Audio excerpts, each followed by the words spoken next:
If you've been in this hobby for any length of time, you are almost guaranteed to own a few models that you might not be so proud of. That squad that you painted with all of the 3 colours you had at the time.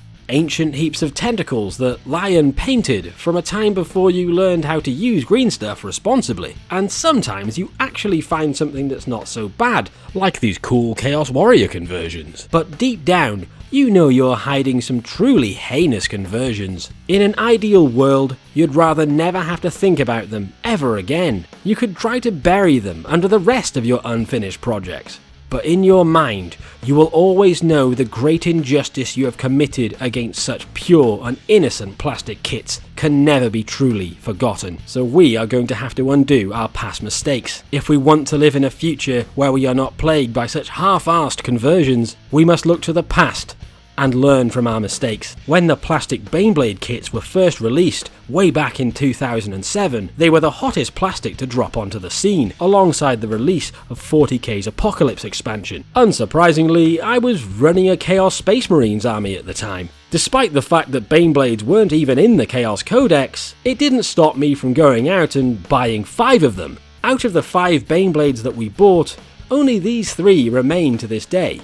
2 of the Baneblades went to Spike's Cornate forces, one becoming a Hellhammer and the other being converted to a Stormlord, while a 3rd Baneblade ended up in this sorry state. While it was originally converted into a Nurgle Plague Tower, over the years I realised how lazy and rushed the conversion had been, so I ended up scrapping the top part of the structure, which only left us with the base of the vehicle looking more than a bit sad. I'm guessing that I used the parts from the Plague Tower Baneblade to convert the Stormlord, which wasn't a great conversion in itself. Remember that scene in The Simpsons where Homer sews some tweed patches onto the elbows of a leather jacket, ruining both of the jackets in the process?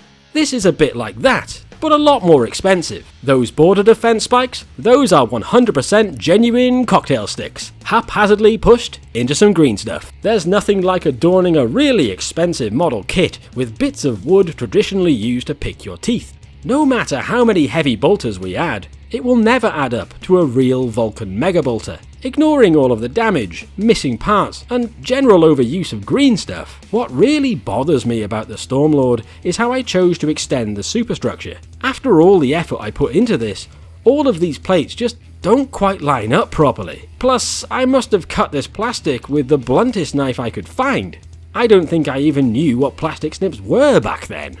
The Hellhammer is definitely going to be the easiest of these 3 to fix, as it is by far the least mutilated. The green stuff is the least excessive on this one, and the turret and sponsons are mostly intact.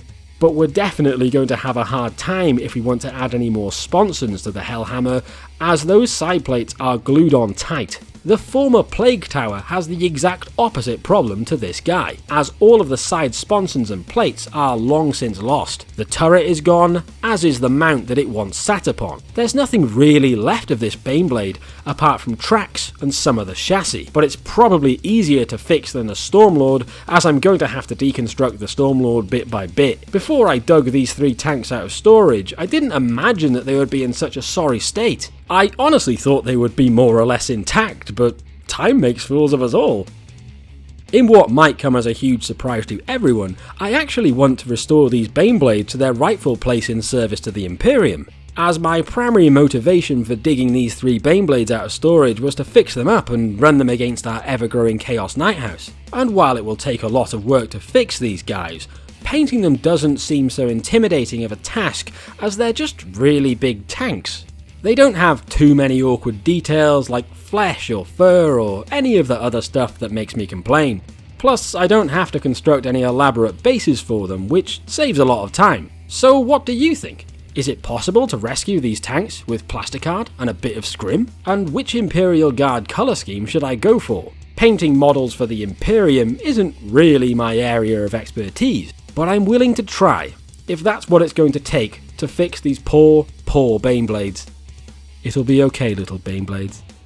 It'll be okay. This is Dave from Warps on Games. Apply an irresponsible amount of green stuff to the like button and subscribe for more content.